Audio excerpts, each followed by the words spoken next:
On va vous faire, et je voudrais te faire, François, un petit tour de magie. Ah, j'adore quand tu fais des tours de magie. Regardez ce drôle de choses, voilà. On peut imaginer qu'il y a deux aimants qui s'opposent. Tu as trouvé le tour de magie. Non, pas du tout, car en fait, le tour de magie, c'est ça. Tu sais que les aimants, normalement, ils se repoussent, Bien mais sûr. si je fais ça, ils se collent. Mon Dieu. C'est l'un des matériaux complètement insolites qu'a repéré et qu'a découvert notre invité.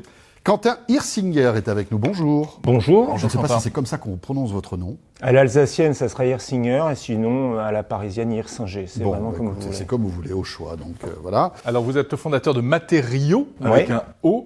Votre travail, c'est de sillonner le monde, de repérer les matériaux les plus insolites, et ensuite de les référencer. Vous proposez ça à travers un site web, une base de données. Hein, oui, c'est ça, effectivement. Notre boulot, ça va être d'identifier partout dans le monde tous les producteurs de matières que je vais dire singulières, atypiques, innovantes, dès qu'on a quelque chose de particulier à raconter dessus, quel que soit le secteur, ça peut être la filtration industrielle, ça peut être le monde hospitalier, ça peut être l'automobile, ça peut être un tas de secteurs différents, beaucoup dans le militaire notamment, parce qu'il y a beaucoup d'innovation dans ce secteur.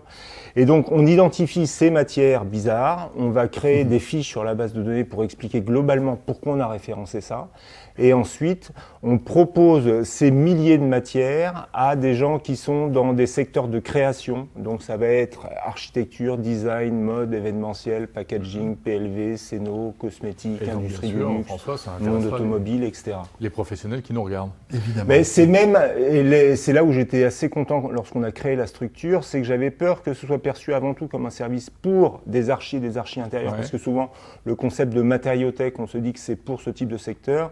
Et les premiers adhérents étaient des gens qui étaient dans le secteur du luxe, c'était des horlogers suisses, 5 structures différentes qui ont adhéré à Matériaux. Et donc je me suis dit que c'est bon, on avait compris que c'était beaucoup plus large que simplement stricto sensu l'archi et l'archi intérieur. Est-ce que vous pouvez nous présenter un peu ce qu'il y a sur ce plateau, plein de choses? Oui, c'est une toute petite sélection de ce qu'on peut montrer au showroom, puisqu'on a des showrooms à Paris et dans le reste du monde.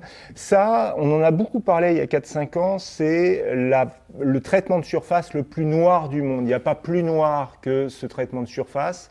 Et là, sur cet échantillon, on montre une plaque d'aluminium qui est froissée, on le voit en dos. D'accord. La feuille est totalement froissée et de l'autre côté, elle est tout aussi froissée, mais on ne voit plus du tout qu'elle est froissée parce que tout bêtement, la lumière va rentrer dans une espèce de forêt de nanotubes de carbone, se perdre dans la forêt, ne pas savoir en ressortir. Donc ce traitement de surface absorbe 99,96% des rayons incidents. Donc comme mon œil n'a plus aucune information pour pouvoir recréer le volume, ça va complètement aplatir, on tombe dans un espèce de trou noir. C'est-à-dire qu'on voit qu'il y a malgré tout un relief, mais on ne le voit pas aussi bien que le côté. On le voit sur les bords. Vous ne le voyez pas du tout. En fait, c'est ça, c'est incroyable. Parce que vous n'avez plus aucune information qui arrive pour que mentalement vous recréiez ça. Au-delà on va dire de la performance technologique, ça sert à quoi d'avoir un noir?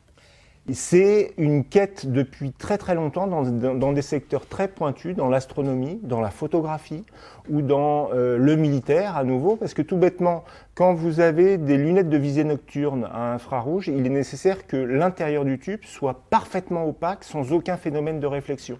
Et donc il y a une espèce de course au millième à l'excellence de micro-réflexion qu'il faudrait qu'on évite. Et donc là, on a atteint, je ne vais pas dire la quintessence, parce que depuis, le MIT a trouvé un autre procédé, presque par sérendipité, qui est encore plus absorbant, mais ce n'est pas encore produit. Mais là, on a le top du top en termes de matériaux proposés et qui a ce type de capacité. Autre produit innovant, alors qu'est-ce que c'est que cette petite chose? Je l'adore, j'ai eu beaucoup de mal à l'obtenir. C'est en fait une espèce de natte de fibre optique classique. Je vous l'emprunte, on va montrer un petit peu qui sont chauffées pour être soudées, mais vous avez plus d'1 millier de fibres optiques qui sont jointes les unes aux autres, et on va étirer un petit peu à la base pour affiner, ce qui fait que de part et d'autre, je vais avoir exactement le même nombre de terminaisons de fibres optiques, mais un diamètre inférieur. Et ensuite, vous avez un effet loupe sans aucune distorsion. Donc c'est une loupe. Oui, c'est une loupe en création de l'image point par point, en fait.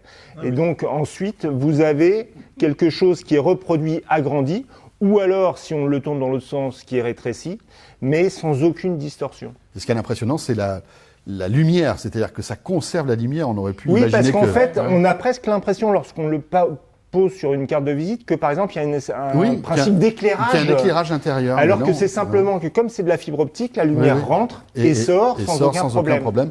Et avec cet aspect loop qui est assez intéressant. Et ça, on va dire que ce petit objet pourrait servir par exemple aux joailliers, aux horlogers. C'est évident. Pour l'instant, ça n'était pas connu parce que ça a été développé pour des applications très techniques, notamment dans le médical, en endoscopie et ce genre de choses. Mais tout notre rôle, c'est de déclarer, je ne vais pas dire à la face du monde, mais à la face de nos utilisateurs, ce truc-là, ça existe. C'est à vous de vous l'approprier et peut-être trouver un nouvel outil. À chacun de rebondir sur un emploi qui pourrait. Bon, alors on va peut-être pas tout passer en revue, mais bon, quand on ça, c'est un grand classique. Ça, c'est très joli. Ça, c'est magnifique. C'est un béton translucide. C'est donc quelque chose qui, si jamais j'ai pas de lumière de l'autre côté, je le perçois comme un béton tout à fait classique. Ouais. Mais il se trouve que vous avez à nouveau de la fibre optique qui traverse, et donc si je le mets à la lumière, vous avez effectivement cette translucidité qui tout à coup est révélée. D'accord. Donc ça peut être très design pour une salle de bain, J'ai vu des images de réalisation qui étaient assez magiques. Vous aviez un mur de bâtiment qui était opaque parce que derrière il faisait nuit, et dans la journée vous avez un arbre qui est derrière ce mur, et dès qu'il y a un petit peu de vent, à l'intérieur vous voyez l'arbre bouger. C'est magnifique. C'est vraiment magnifique. Et tous ces matériaux, juste une histoire parce qu'il faut bien parler un peu de prix. Là, vous nous faites rêver. Ça doit coûter une fortune parce que évidemment c'est tout nouveau. C'est très innovant. Ça dépend parce que les choses qu'on va référencer sont parfois de l'innovation pure. On ne savait pas faire ça auparavant. Et parfois, c'est simplement des choses qui sont faites depuis 15, 20, 50 ans dans un secteur, mais que d'autres secteurs ne connaissent pas. Donc, nous, notre critère, c'est que c'est des matériaux qui sont produits, qui sont proposés commercialement. Mais derrière, on a des choses qui sont très peu chères et des choses qui sont monstrueusement chères, comme par exemple ce traitement de noir absolu qui est effectivement réservé à certains secteurs. Mais nous, on va être là pour donner globalement ces informations, et ensuite, ça va être de toute façon une discussion directe entre l'utilisateur du service et la structure. On n'est jamais intermédiaire là-dedans, on ne commercialise pas du tout ces milliers de matières. On est là pour dire ça existe et c'est chouette, ça existe et c'est machin, etc. Donc il faut s'abonner à votre site. Voilà, pour notre seul mode de financement. Votre modèle économique, c'est ça. C'est ça, c'est un principe d'adhésion des utilisateurs dans un but principal, c'est de préserver une totale indépendance par rapport aux milliers d'industriels qu'on référence. On n'est pas là pour servir leur discours marketing ou commercial, on est là pour s'arrêter sur des éléments factuels et dire ça, on pense humblement que potentiellement ça peut être intéressant, c'est telle structure qui fait ça. Donc pour préserver cette indépendance de discours et de sélection, il est important qu'on ne soit pas du tout financé par eux, qu'on n'ait aucun intérêt de leur côté, mais qu'on soit financé uniquement par nos utilisateurs. D'accord. Donc matériaux avec un O.com. Avec sa faute. Ne pas oublier la faute d'orthographe. Il faut faire des fautes parfois. Quentin Ersinger, merci beaucoup. Je vous remercie de m'avoir invité et bonne journée. Et voilà, rappelons que vous êtes le fondateur donc de matériaux.com. Un magazine proposé par France Éclat TV.